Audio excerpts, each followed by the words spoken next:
प्यारे बच्चों, हमने पढ़ा कक्षा 7 हिंदी मिठाई वाला पाठ के आगे हम शुरुआत करेंगे। किसी की टोपी गली में गिर पड़ी, किसी का जूता पार्क में ही छूट गया और किसी की सौंतनी यानी पजामा ही ढीली होकर लटक आई। इस तरह दौड़ते हाँफते हुए बच्चों का झुंड आ पहुँचा। झुंड समूह है, सारे बच्चे एक झुंड बनाकर आ गए। एक स्वर से बोल उठे, एक साथ बोले, अम्मी लेंदे मुल्ली और अम्मी लेंदे मुल्ली। अम यानी हम, बी यानी भी, हम भी लेंगे मुरली और हम भी लेंगे मुरली। मुरली वाला हर्ष गदगद हो उठा, खुशी से होकर बोला, सबको देंगे भैया, सबको देंगे, लेकिन ज़रा रुको, ठहरो, यानी थोड़ी देर रुको, सबको मुरली मिलेगी। एक एक को देने दो, अभी इतनी जल्दी हम कहीं लौट थोड़े ही जाएंगे। हम एक एक को देंगे, हम इतनी जल्दी नहीं जाएंगे, सबको मुरली देकर जाएंगे। बेचने तो आए ही हैं और हैं भी इस समय मेरे पास एक दो नहीं, पूरी 57। यानी हम मुरली बेचने आए हैं और मेरे पास एक दो मुरली नहीं है, मेरे पास पूरी 57 मुरलियाँ हैं। तो मैं तो बेचने आया हूँ और बेच के ही जाऊँगा, सबको मिलेगी। हाँ बाबूजी, क्या पूछा था आपने, कितने में दी? दी तो वैसे 3-3 पैसे के हिसाब से है, पर आपको 2-2 पैसे में ही दे दूँगा। मुरली वाला बोला कि मैंने वैसे तो 3-3 पैसे का है इसका मूल्य, लेकिन मैं आपको 2-2 पैसे में ही, यानी एक मुरली 2 पैसे में दे दूँगा। विजय बाबू भीतर बाहर दोनों रूपों में मुस्कुरा दिए। विजय बाबू ने पूछा था, तो जैसे ही उनको जवाब मिला वो अंदर से और मुस्कुराए और मन ही मन कहने लगे, कैसा है, देता तो सबको इसी भाव से है, पर मुझ पर उल्टा एहसान लाद रहा है।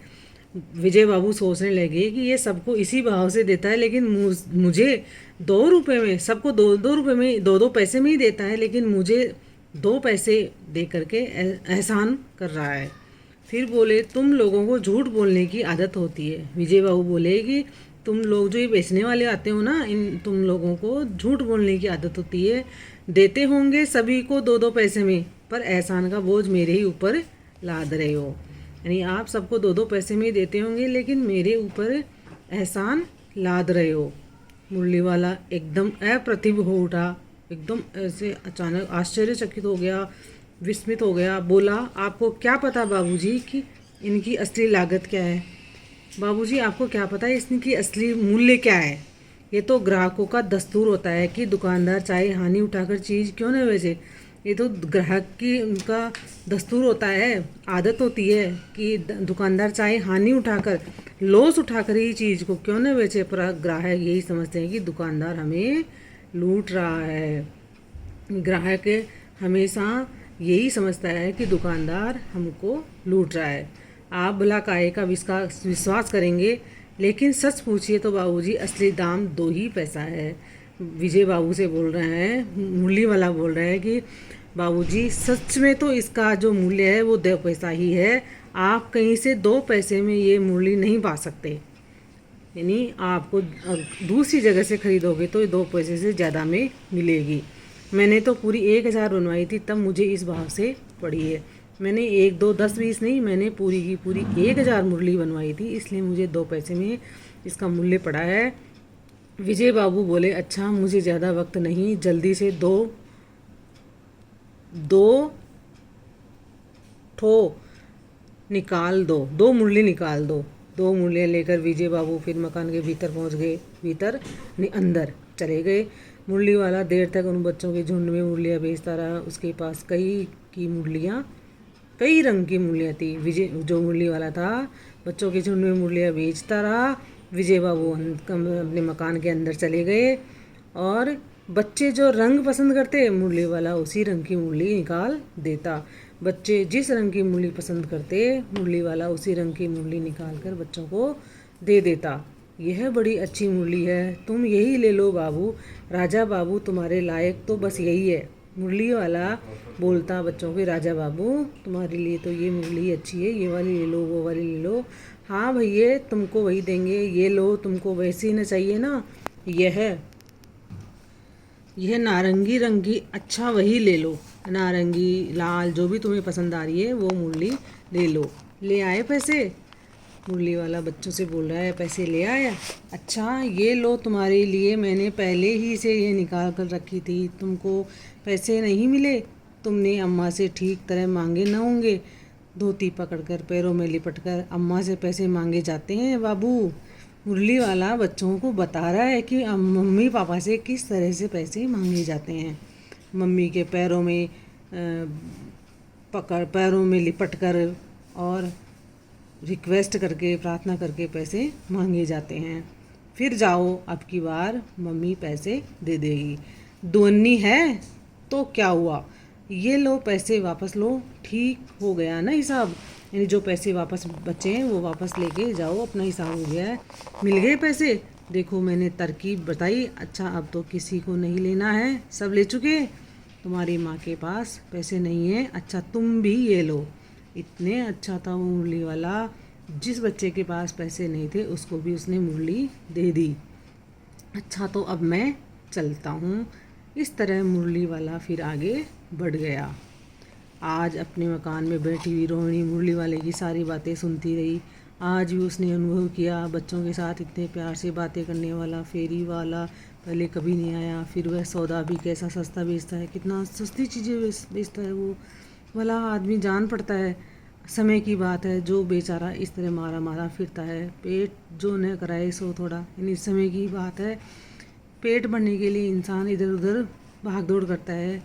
इस तरह मुरली वाले का क्षीण स्वर, बहुत ही कमज़ोर स्वर दूसरी निकट की गली से सुनाई पड़ा। इस तरह से रोहिणी मनी मन सोच रही थी कि इतने में मुरली वाले का दूसरी गली से बहुत ज़ोर से आवाज़ लगाता हुआ सुनाई पड़ा, बच्चों को बहलाने वाला मुरलिया वाला, बच्चों को बहलाने वाला मुरलिया वाला। रोहिणी इसे सुनकर मनी मन कहने लगी, और स्वर कैसा मीठा है इसका। मनी मन बोलने लगी, वो कहने लगी कि ये तो कितने मीठे स्वर में बोलता है ये। बहुत दिनों तक रोहिणी को मुरली वाले का वह मीठा स्वर और उसकी बच्चों के प्रति वे स्नेह से भरी, प्रेम से सनी हुई बातें याद आती रही। महीने के महीने आए और चले गए। फिर मुरली वाला न आया। धीरे धीरे उसकी स्मृति भी क्षीण हो गई, समाप्त हो गई। उसकी याद भी, उसकी बातें भी भूल गए, उसकी स्मृति समाप्त हो गई। 8 मास बाद, 8 महीने बाद, सर्दी के दिन थे। रोहिणी स्नान करके मकान की छत पर चढ़ कर आजानुलंबित केश राशि सुखा रही थी, यानी बहुत लंबे बालों को सुखा रही थी। सर्दी के दिन थे। इस समय नीचे की गली में सुनाई पड़ा, देखो उसको 8 महीने बाद फिर से सुनाई पड़ा, बच्चों को बहलाने वाला मुरली वाला, बच्चों को बहलाने वाला मुरली वाला। मिठाई वाले का स्वर उसके लिए परिचित था। झट से रोहिणी नीचे आई, उतर आई। उस समय उसके पति मकान में नहीं थे। हाँ, उसकी वृद्धा दादी थी। उसके पति मकान में नहीं थे, विजय बाबू। उसकी जो वृद्धा दादी थी वो घर में थी। रोहिणी उनके निकट आकर बोली, दादी चुन्नू मुन्नू के लिए मिठाई लेनी है, ज़रा कमरे में चल कर ठहराओ। चुन्नू मुन्नू के लिए मिठाई लेनी है, चल थोड़े आप चलो और उस मुरली वाले को रोको।